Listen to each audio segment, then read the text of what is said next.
جهاز العروسة. فأنا جاية أقول لكم علشان ما تعملوش ده، تحجزي الميك اب ارتست بدري قوي. هنا مصر الجديدة. ازيكم عاملين ايه؟ أنا بجهز الفيديو ده من بدري قوي، بكتب كل حاجة علشان حاسة وعارفة قد ايه الوقت ده بيبقى مليان ضغط ومليان توتر ومليان طلبات كتير قوي المفروض تخلصيها في وقت معين. فأنا بعد ما عديت بكل ده قلت لازم أنقل تجربتي، الحاجات الكويسة والحاجات اللي مش كويسة، وازاي ترتبي وقتك قبل الفرح وكمان تعملي كل اللي نفسك فيه بنسبة كبيرة. خلينا نرتب الموضوع علشان ما يبقاش عشوائي ونتكلم عن كل حاجة لوحدها. نبدأ بالجهاز، جهاز العروسة، الحاجات اللي المفروض تجيبيها للبيت. أول حاجة بالنسبة لي فادتني في الموضوع ده هي النوت اللي بيكون فيها مكتوب كل حاجة انتي ممكن تحتاجيها أو مش ممكن تحتاجيها. يعني هو بيبقى نوت كده مطبوع أو أونلاين بتعلمي فيه على كل حاجة انتي محتاجاها أو مش محتاجاها، جبتيها أو لسه. أنا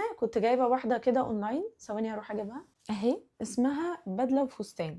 دي كانت بيج كده على الانستجرام طلعت لي بعد الخطوبة على طول وطلبتها على طول، واقدر اقول ان دي اكتر حاجة فادتني في اغلب الحاجات، مش عشان اللي مكتوب فيها بس عشان منظمة. انا بالنسبة لي التنظيم ده كان اسهل حاجة، ان انا اتأكد ان انا جبت ايه وما جبتش ايه، وما بقاش بفكر بس في الحاجة، لا انا شايفاها قدامي متأكدة ان انا جبتها. فدي من اهم الحاجات اللي لازم تجيبيها. مش لازم دي نفسها، لا، في اونلاين لو انتوا تكتبوا او تعلموا على الموبايل هتلاقوها كتير على جوجل او على فيسبوك او كده. وكمان في حاجة زي كده بس بالانجلش او تقريبا برضو فيها بالعربي، البيج اسمها وايفي فور لايفي بتاعت ناريمان، برضو عجباني قوي، بس هي عملتها بعد ما انا خلاص خلصت او كنت جبت دي خلصت نصها. الفكره ان هي بتحط لك كل الاحتمالات لكل الحاجات اللي انت ممكن تعمليها فتره قبل الفرح. انت بقى هتجيبي دي مش هتجيبي دي، هتجيبي المعلقه دي مش هتجيبي المعلقه دي، هتجيبي الشنطه دي مش هتجيبي الشنطه دي، مش هتفرق. انا في حاجات كتير ما كنتش هجيبها بعمل عليها اكس وخلاص، عشان برضو ده ما يحطش عليكم ضغط ان انتوا لازم تجيبوا كل حاجه هنا. لا، انت بس بتختاري هتجيبي من ايه وبتنظمي اللي انت جبتيه واللي انت لسه هتجيبيه.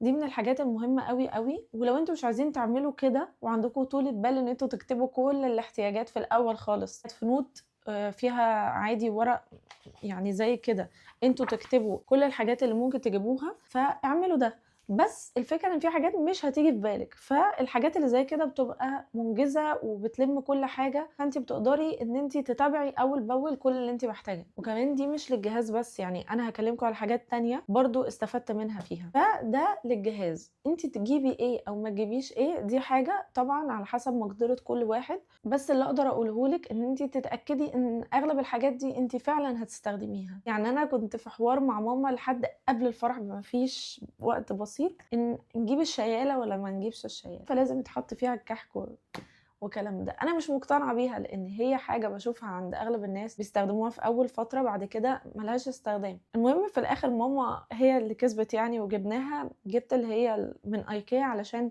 كانت اهدى حاجه بالنسبه لي، اللي هي ازاز بس. وفعلا بعد فتره اهو انا مش بستخدمها. فاللي انا عايزه اقوله ان انت اتاكدي ان الحاجات دي انت هتستخدميها فعلا، عشان ده هيفرق معاكي في المساحه والاستخدام اليومي، يبقى سهل، ما تبقاش كميات حاجات فوق بعض وانتي اصلا مش محتاجة نصهم. نصيحة تانية في موضوع الجهاز ده ان انتي ما تهتميش بحاجات المطبخ قوي وتنسي حاجاتك انتي الشخصية، الشنط، اللبس، الحاجات دي، لان انا دي الحاجات اللي انا بدأت افكر فيها في الاخر، لكن كل تفكيري كان في المطبخ. مش عارفة ليه، بس ممكن عشان حسيت حاجات وتفاصيلها كتير. بس ايا كان برضو لو نيجي لللبس يعني او الهدوم، هاتي الحاجات القليلة مش الكميات، مش الاعداد الكبيرة، هاتي الحاجات القليلة، لان كده كده الذوق هيتغير، ذوقك انت هيتغير والذوق العام هيتغير، مش هيكون عاجبك اغلب اللي عندك وهيبقى كميه، فانت مش هتبقي عارفه تجيبي جديد وفي نفس الوقت مش عارفه تلبسي اللي عندك. ده رايي، ان انت هاتي حاجات بسيطه بتكمل اللي عندك اصلا.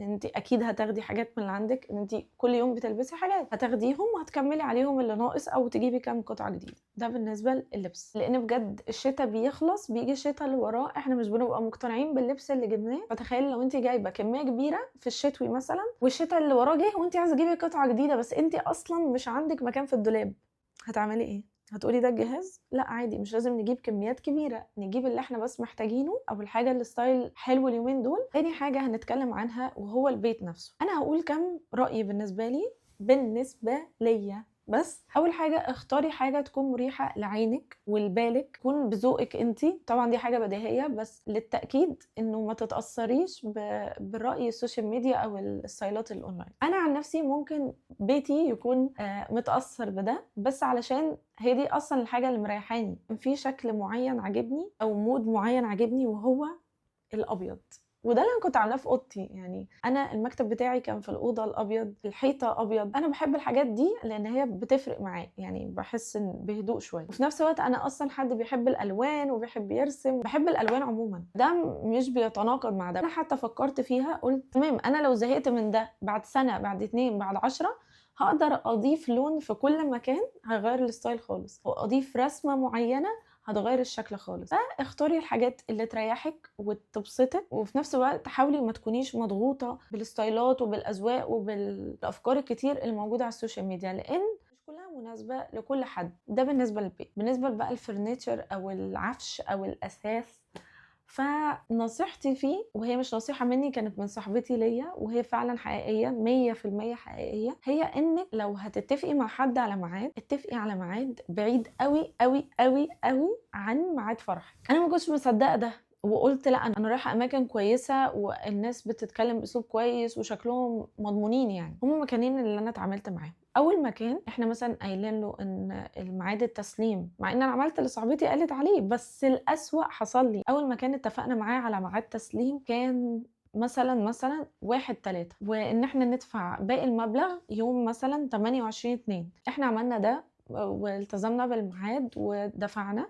هو بقى عمل ايه؟ لا ده لسه في حاجه مش متظبطه، فهنستنى اسبوع. بس قال بقى المعلومه دي امتى؟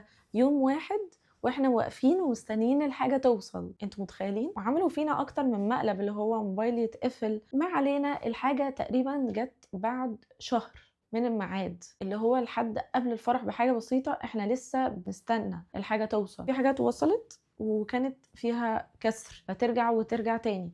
يعني مثلا زي الليفنج ال شيب دي جت بلون قماشه غير اللي احنا مختارينه خالص، بس دي بصراحه انا عديتها لان هي كانت قريبه منها، وانا مش عايزه ادخل في النقاشات دي تاني، يعني من الزهق بجد. باختصار انا بحكي كتير من اللي حصل معايا عشان تتاكدوا ان النصيحه دي مش من فراغ. لازم تقولوا مواعيد مختلفه تماما عن الميعاد الحقيقي اللي انتوا محتاجين فيه الحاجات، عشان ما يحصلش اي ضغط قبل الفرح في حته البيت، لانه دي اكتر حاجه بتكوني محتاجه تخلصيها علشان تبقي مركزه مع نفسك. ونيجي هنا للاستخدام التاني للنوت دي، ان انا اما كنت بلف على اماكن للعفش وللكلام من ده، انا عملت سيرش حلو قوي قوي قوي على فيسبوك، وكتبت كل الاماكن وكنت مقسماهم لوكيشن. يعني مثلا اوريكم، كنت عاملاها كده.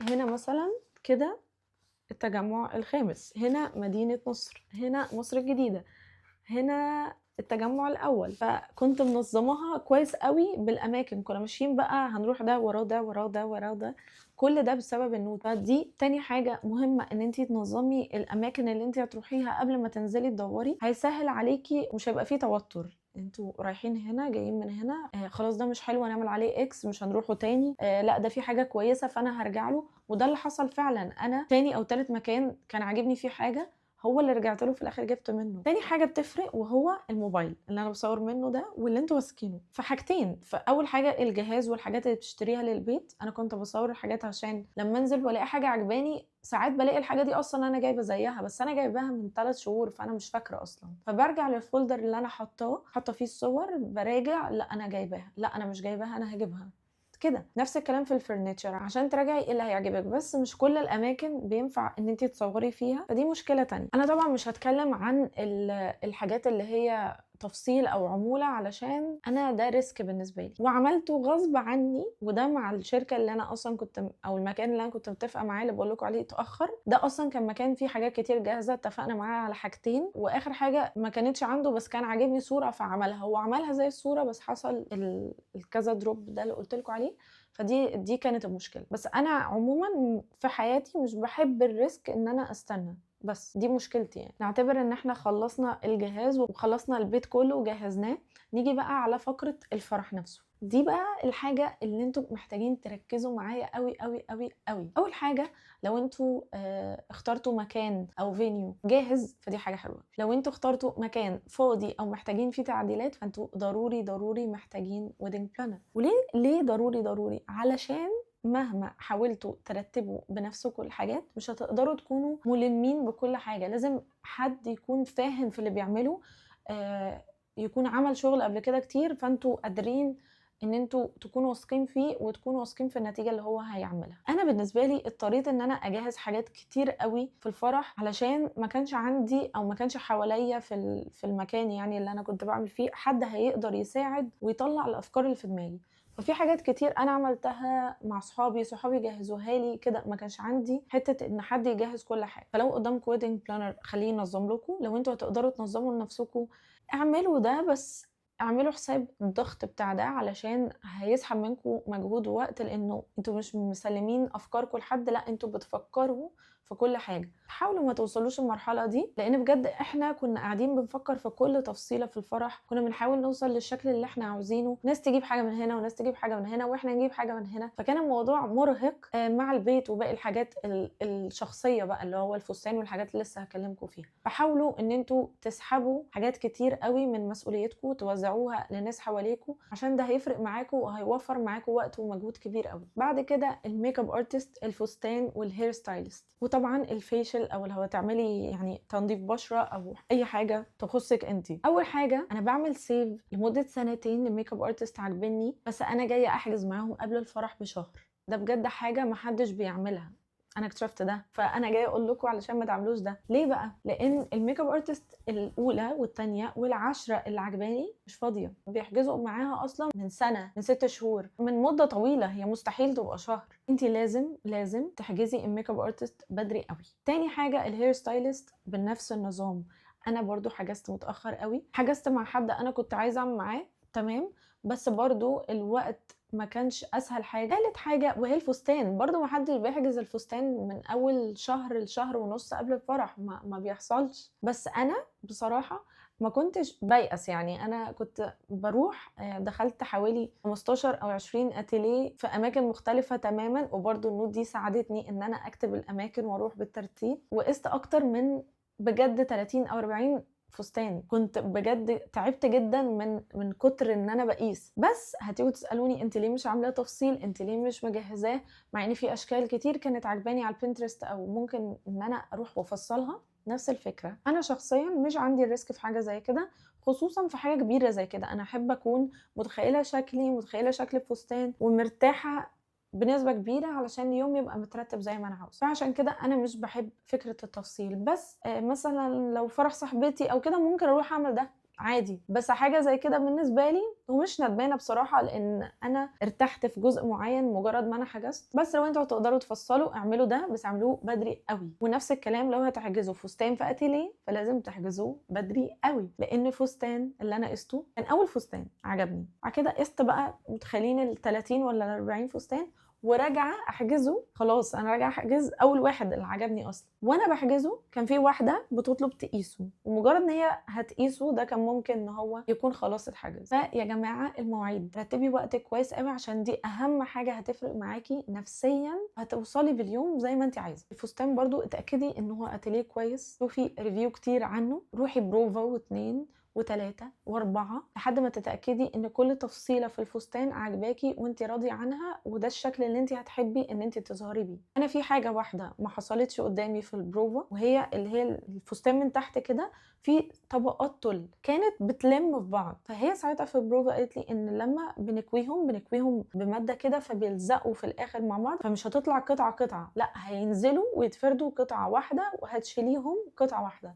ده ما حصلش، دي حاجه انا استنيت ان هي تحصل الاستلام اللي قبل الفرح، وهي ما حصلتش. اي حاجه قبل كده كانت مضايقاني في الفستان وكنت بروح البروفا علشان تحصل وكانت بتحصل، لكن الحاجه استنيت عليها ان هي تحصل قبل الفرح على طول ما حصلتش. بس الاصح اللي انا كنت المفروض اعمله ان انا اروح بروفا تاني واشوف الحاجه اللي مضايقاني دي وهي متنفذه، علشان يوم الفرح ما ضايقنيش زي ما ضايقني. كنت عملت اكتر من فيديو عملت ايه بالتفصيل للبرايد ميدز، فلو عايزين تشوفوه ارجعوا شوفوه. اكلمكم بقى دلوقتي عن المصور صور ومصور فيديو، والجديد دلوقتي اللي هي الميديا كفرج. ممكن تكون دي من اهم الحاجات دلوقتي. بصراحه احنا كان في دماغنا اكتر من حد، بس في الاخر استقرينا على حد. هو كان تيم او هو شخص ومعاه تيم، هو ما جاش بنفسه بس التيم جه، والتيم والشغل اللي طلع منهم بصراحة بنسبة كبيرة اللي احنا كنا محتاجينه واللي احنا كنا طالبينه واللي احنا كنا متخيلينه. اكتر حاجة مهمة يعني، عشان انا مش هتكلم في الموضوع ده كتير لانه دي اذواق برضو ان انتوا تحبوا شكل صور معين، بس اكتر حاجة مهمة ان الناس اللي تيجي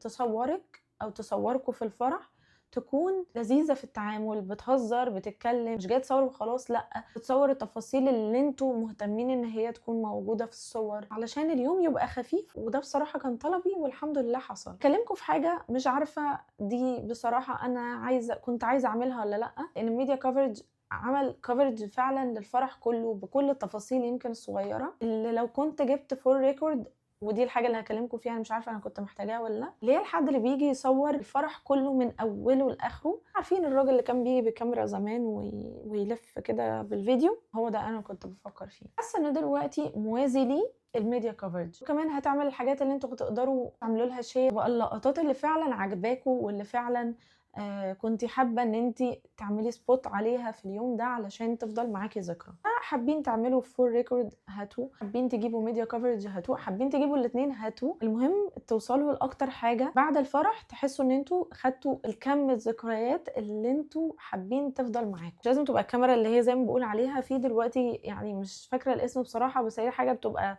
طويله كده وبتنزل علشان تقدر تجيب زاويه اوسع. هاتوا اللي يريحكم في حاجه زي كده. المهم انت محتاجه تنظمي وقتك بنوت عاديه زي دي كده، او تشتري حاجه زي كده، او تكتبي على الموبايل، او تطبعي انت حاجه في اقرب مكتبه ليك. انا اكد عليكم ان النوت دي ساعدتني قوي بجد، مش اعلان يعني، انا بجد جايباها من 2 أو 3 سنين. موضوع كفكره بجد هتفرق معاكم. هنا في معازيم عروسه والعريس، اغاني بتاعه الفرح، حجز الفينيو، كل الحاجات دي متقسمه عشان تقدري ترتبي وتنجزي وقت. نظمي وقتك باي طريقه ترتاحي ليها، بس المهم ونظميه بدري علشان ترتاحي بعدين ومتكونيش مضغوطه الفتره اللي قبل الفرح، عشان تقدري توصلي لاكتر حاجه تخليكي مبسوطه. في حاجات انا كنت عايزه اعملها بس ما عملتهاش لاسباب بقى مختلفه، ما لحقتش، الوقت ما كانش كافي، او البادجت او كاتباها هنا. حاساها افكار حلوه ان ممكن انتوا لو هتلحقوا تعملوها، فحاسه ان انا ممكن اشير معاكم الافكار دي، بس لما انتوا تقولوا لي رايكم الاول، عايزيني اعمل ده ولا لا، وايه رايكم في الفيديو ده، هل فعلا ساعدكم؟